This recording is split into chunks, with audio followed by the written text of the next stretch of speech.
Hit TV YouTube channels లో మీ వ్యాపార ప్రకటనలకు మరియు ప్రమోషనల్ ఇంటర్వ్యూస్ కోసం వెంటనే సంప్రదించండి. అంటే కొంచెం బ్యాడే కానీ చాలా లక్కీ. అంటే ఆ లక్ నీకుంటే సరిపోదు కదా. ఎవడో అన్నాడు అసలు నువ్వేనా కారెక్కి ఇలాగే ఎవడో అన్నాడు. జల్సాల సినిమాలు చూపించినట్టు పెద్ద సిస్టర్ వాడేసిన బుక్స్ వాడేసిన బళ్ళు అలా ఏమన్నా అన్నయ్య వాడేసిన మనకి ఏమన్నా వచ్చావా? మా అన్న ప్యాంట్ నేను ఇక్కడికి వేసుకుంటే నాకు ఇంకా పొడుగవుతుంది హర్ష. ఏ వేసుకునేది బట్టలు కాదు, books, study material. My brother's pants are wear as dungarees. ఇక్కడ హోల్స్ పెట్టించి కొన్నిసార్లు నేను మా అన్న చొక్కాలని మర్చిపోతాను వెళ్తే నా షర్ట్ తీసి అంటాడు. ఇచ్చేవా నాకు? Or he will be like, you stop wearing my clothes, man. Like, sorry, Anna. Ma Anna, so for the longest time, me and my brother used to share the same room. I think నేను 9th లో ఉన్నప్పుడు we had separate room. అప్పటి వరకు ఒకటే room అన్నమాట. ఎంత ఫన్నీగా ఉంటదంటే లంబు జంబు లాగా. మా అన్న మంచి మీద పడుకుంటే పాదాలు బయటకు వచ్చేస్తాయి. నేను ఇలా పడుకుంటే నేను డబల్ అయ్యి ఇంకోసారి పడుకున్నా కూడా ఇంకా స్పేస్ ఉంటుంది. So yeah we never shared anything. ఇంతకీ పాప స్కూల్ టైమ్ లో టాపరా లేకపోతే బ్యాక్ బెంచరా లేకపోతే క్వశ్చన్ స్కిప్ చేద్దాం. మా నాన్న చిన్నప్పుడు హిందీలో 36 వచ్చాయి. అలా 36 వచ్చినా మనల్ని తిట్టకూడదు కదా. అలా పాప ఒక రోజు చాలా బ్యాడ్ గా ఆయన కర్మకి నాకు చెప్పాడు నాకు 36 వచ్చింది, నేను చాలా బ్యాడ్ స్టడీస్ అని. నెక్స్ట్ టైం బై మిస్టేక్ నన్ను అన్నా కూడా after all 36 don't talk to me అనవసరంగా చెప్పాను రా దీనికి. అనవసరంగా ఓపెన్ అప్ అయ్యాను. అన్ని నేర్చుకున్నా by the way. Jack of all trades నేను. ఇప్పుడు సినిమాలో మేడం మీరు ఈ సినిమాలో మీరు వయలిన్ ప్లేయర్ అంటే పిచ్చిగా సో ప్రతిదీ 2 days నేర్చుకున్నా ఎవ్రీ ఇన్స్ట్రుమెంట్. అది నువ్వు రా యాక్చువల్లీ హీరోకి బాగుంటది. అన్ని ఇన్స్ట్రుమెంట్స్ వచ్చి వాడికి. పాపకి ప్రతి కళలో ఒక స్పూన్ ఎక్స్పీరియన్స్ ఉంది. Correct.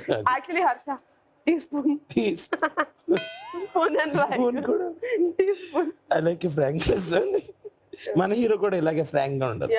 Yeah straightforward. School అయిపోయింది, కాలేజ్ టైమ్స్ లో కూడా అలాగే ఉండదా?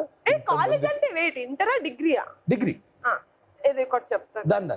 10th అయిపోయిన తర్వాత స్కూల్ యూనిఫామ్ కి మనకి సంబంధం లేదు. Let's go and buy chudidars boys flats అయిపోదు అనుకుని అది నర్సింగ్ ఎక్కడ ఉంటుంది అడికి వెళ్ళి ఇట్లా ఫుల్ ఇట్లా orange colour kurta, pink colour pant, chunni, this that full. అమ్మ నేను కలర్ఫుల్ బొట్లు పెట్టుకో పెచ్చదంగా కొనేసాను. ఎందుకంటే we gave off fees. అయిపోయింది.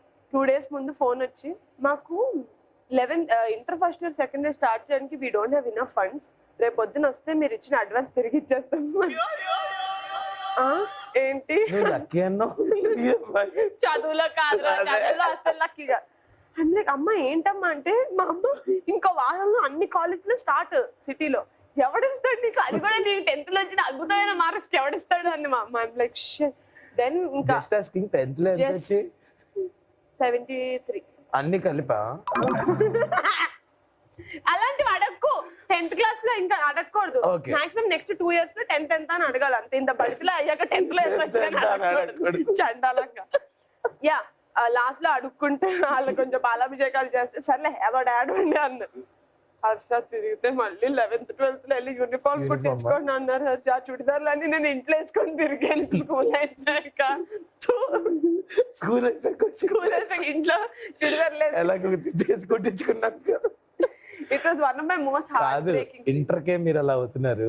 వైజాగ్ లో మాకు ఇంజనీరింగ్ ఉండేది తెలుసా? ఎలా ఉంటది 4 years. చేపల్ని సండే బయట సాటర్డే ఒక్కరోజు ఇచ్చేవారు. సాటర్డే ఒక్కరోజు వెసులుబాటు ఉండేది అనమాట సివిల్ డ్రెస్ వేసుకోవడానికి.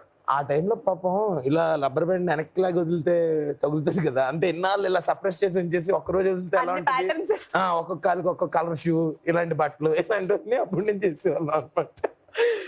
పాపకి చిన్నప్పుడు అలాంటి తునిగా స్టోరీస్ ఏం లేవు. నా కాలేజ్ ఫస్ట్ డే మా అన్నది కూడా సెయింట్ మేరీస్. మా అమ్మంది లేదు గర్ల్స్ కాలేజ్ లో జాయిన్ చేద్దాం అంటే ఫర్ సమ్ రీజన్ నాకు ఆ గర్ల్స్ కాలేజ్ వైబ్ అంత. మా అన్న వచ్చి వద్దు సెయింట్ మేరీస్ లో జాయిన్ చేద్దాం అంటే అన్న ఒక చెల్లికి గర్ల్స్ కాలేజ్ చెప్పి అన్న ఎక్కడ దొరుకుతాడు, మా అన్న రా అనుకున్నా. నేను ఫస్ట్ డే భుజం మీద చేసుకొని తీసుకెళ్ళాడు స్కూల్ కాలేజ్ కి. ఎందుకు వస్తావు అన్న. నేను వస్తా తీసుకెళ్ళి ఏంటి క్లాస్ లోపలికి, hey hi ma'am she's my sister. She's my sister. నువ్వు మేడం కి చెప్పు. Harsha for 3 years. Everyone around me got like some sort of proposal or oh వాడికి నువ్వు అంటే ఇష్టం అంటే అందరికి అట్లీస్ట్ ఈ బస్సు నడిచేది కదా మనకు zero. The only time I got to know that okay maybe అందరికి మనం అంటే ఇష్టమేమో is when నాకు మిస్ ఫ్రెషర్స్ అప్పుడు ఎక్కువ వర్డ్స్ వచ్చినప్పుడు సీక్రెట్ గా రాసి పోస్ట్ చేశారు కదా అప్పుడు కొంచెం ఫీలింగ్ వచ్చింది. వాళ్ళు కూడా ఇదే టైం ఛాన్స్ దొరికిందని పాపం. జీరో అసలు. సో పాప లైఫ్ లో హీరోయిన్ అవుదాం అనే డెసిషన్ ఎప్పుడు తీసుకుంది? బాలు సినిమా టైంలో. అవునా? షూటింగ్స్ కి బాగా వెళ్ళేదండి కదా, కళ్యాణ్ బాబాయ్ డాడీ అన్ని సినిమాలకి వెళ్తుంటే సమ్వేర్ దేర్ ఐమ్ లైక్ అంటే సమ్వేర్ ఐమ్ లైక్ నాకు ఇష్టం కదా యాక్టింగ్, ఓవర్ యాక్షన్ బాగానే చేస్తాను కదా, ఇంట్లో యాక్టింగ్ బాగానే చేస్తాను కదా, ఆఫ్ కెమెరా నేను బాగానే చేస్తాను. Yeah I did. It was a very like ఇట్లా స్లో పాయిజన్ లాగా నాకు అది అర్థమైంది. నాకు స్లో పాయిజన్ ఒక రోజు నాకు ఫిక్స్ అయిన తర్వాత కూడా I still kept it in me. I told my dad degree final year లో చెప్పా, డిగ్రీలో జాయిన్ అయ్యాను థాట్ వస్తే